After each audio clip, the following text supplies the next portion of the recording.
Welcome back to the Global Business Report here on Arise News. Africa's richest man, Aliko Dangote, has submitted paperwork to begin construction of a deep sea port in the Oloka Free Trade Zone in Ogun State.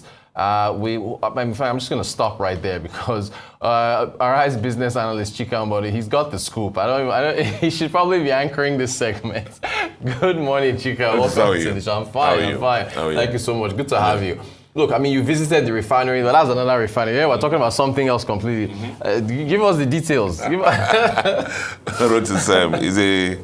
It's a day of, again, continuing mourning for the death of our head of state. Yes. I think his burial is today, so we'll commiserate with the family again once more. But we'll need to talk business. Nigeria continues. Of course. The port system of every country is very important for very serious countries because it's where the trade, inflow and outflow, import and export, goes through. Particularly for Nigeria, where 90% of our international trade happens through the seaports. And the Nigerian port system is one area that befuddles me, in the sense that I always say that maybe Nigeria sometimes we're not serious. We'll speak on one hand and do some, and every time every government that comes in power talks about the fact that we need to promote non-oil exports. And indeed, since 1960, every development plan they had in Nigeria talked about, how to promote non-oil export. But if you understand the problems, the challenges that exporters face go through before they can get their goods out of the country, you understand what is happening. I'll give you an example that the Nigerian ports are notoriously inefficient. Notoriously inefficient in supporting trade, both whether export or import trade.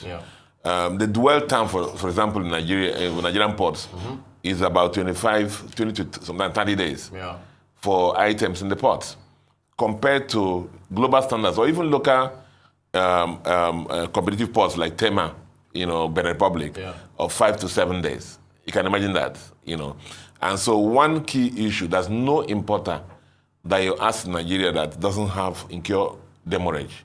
So sometimes you wonder whether demurrage, of course it's profitable. If you look at the income lines of shipping companies and the port agencies, I'm sure that a major source of revenue is demurrage. The demurrage signposts delay in clearing items from the port. And it is not the issue of the fact the importers don't want to clear that items. It has to do with the delays in the port, lack of infrastructure, multiplicity of agencies. Remember, one day we had a debate with the custom people here about the fact that there are about 21 desks that things pass through there. Indeed, the exporters all in Nigeria, you may not believe it is, actually prefer to truck their exports to Ghana or Benin Republic. And from there, they export as foreign companies outside Nigeria. Nigeria losing revenue. You can imagine going through all the way to Ghana. Instead of going to Nigerian ports here. It tells you the kind of challenges that we face here. So the port is an infrastructure. Efficient ports is an infrastructure. And that's why President Obasanjo, those days, sold the ports or these are the ports to people who are managing it now. But again, the inefficiencies have stuck in there. Demurrage have keep piling up. Theft, spoilages so it's important therefore that entrepreneurs in Nigeria should actually see port as a business. And that is what you will see happening here with Alhaji Aliko Dangote group of companies. So this port, this deep sea port that trying to develop, as I've confirmed, is a standalone business. Unlike what was reported that it was done because of the refinery or the fertilizer business, it's not actually that. It's actually a business, has done a business plan and seen the opportunity, that's going to generate more income or create business from there, and that's why he has decided to do this. And as fate will have it, remember that this refinery that he has now was supposed to have started in Ogun State. This is a local free zone, export free zone. But he had issues with the governor then. And so, but now I think there's a business-driven governor who's there, who has partnered with him. And then that's where he's going to do this Deep Seaport. The largest is going to be in the whole West Africa. You know, the draft, the depth of about 18.5 meters. Now, the Lekki Deep Seaport is about 16.5. So this is going to be even deeper. Big deeper. Yeah. You know, I mean, it can take 5 ships at a time, you know, containers.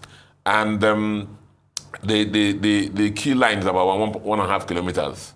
And so it's a massive port, and it's a standalone business because, as the group has said, it's the entrepreneurs that must create infrastructure. Right. The government cannot carry this, and this is just one of those investments they have made. So it's not, as they reported, just because of his fertilizer business or refinery business, but as a standalone business, maybe to support down the line their clinker business they are developing. But now it is basically the business model is there's opportunity in port. Nigerians are suffering. Locationally, we have Apapa and the Timkan port advantage, early start advantage. But the issue is that those are very notorious for delays and demurrage. And it's costing us a lot in trade. And if this comes on stream, as envisaged, they believe that, as I said before, all our exporters who truck their products to Benin Republic or Tema Port in Ghana will actually, you know, patronize this port. There's a quote from the Vice President for Dangote Industries, Dev Kumar Edwin, on possible LNG. Yes. So what do you make of that development? That's also a plus. You know, it's going to happen also because of that. You know, Nigeria is literally burning away our gas. So that's another opportunity there. LNG is the only real company there processing it. So they believe that with this port also, this will assist them, you know, and get into that segment.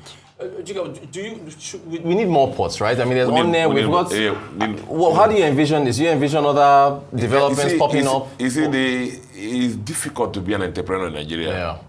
It is difficult to be an entrepreneur in Nigeria. It's easier. You heard when they were commissioning, I think who was speaking, one of the forums. I think Africa, I think that's what you in Abuja. And that if the Dangote Group has put $20 billion in Apple, it would have or similar stocks. The dividends. They would have made more money. You know, than that. And I assure you that, I mean, the system, banking system, the financial system, I know a lot of people who have that kind of cash, they don't want to go through the issue of getting approvals, getting to the ports. You see the multiplicity of desks there, demurrage, frustration required to be an entrepreneur in Nigeria. Remember the refinery I talked about? It was like from swamp and from claim, you know, that's how they started it. In overseas, it's plug and play. You just come there with a briefcase and start a factory. And so, Nigeria requires a lot of investment. Government cannot do it. How much is the budget of Nigeria? You know, something billion. $1 trillion naira. How much every year that? How much can they use? They can't contribute to building a port. So it's private capital that can multiply by borrowing money, and they can develop all this infrastructure. And Nigeria needs like port infrastructure. As I said before, 90% of our trade is done through ports. And if we're going to push this non-oil export diversification, we need ports. Remember, we don't have even dedicated export terminals. The central bank under the old tenor were thinking about that when they were trying to push export. They said they wanted to have a dedicated export terminal to make things easier for the exporters. Roads, do you remember when all the bridges in Lagos here had trailers on them? You know, and then I'm not promoting these people, but all the roads in Apapa, Liverpool Street, all of them were done by the Dangote Group. People forget that. People forget that. Nigeria has short memory. They have done all the roads around that port area, and that's why you don't see all the bridges in Nigeria, in Lagos, were weakened by trailer dead weight, packing on those. They are not designed for dead weight, permanent dead weight on them. Right. You know, on those trucks, on those bridges, because of the delays. Sometimes before the delay used to go up to Ikorodu, with trailer tail back for the trailers. But all this is done. But there are limitations to what can be done in Tinkan and Ababa Port. Most infrastructure are manual. They are old. A lot of them have not been replaced or renewed. So newer models, just like what's happening at refineries. Right. Refineries are 45-year-old.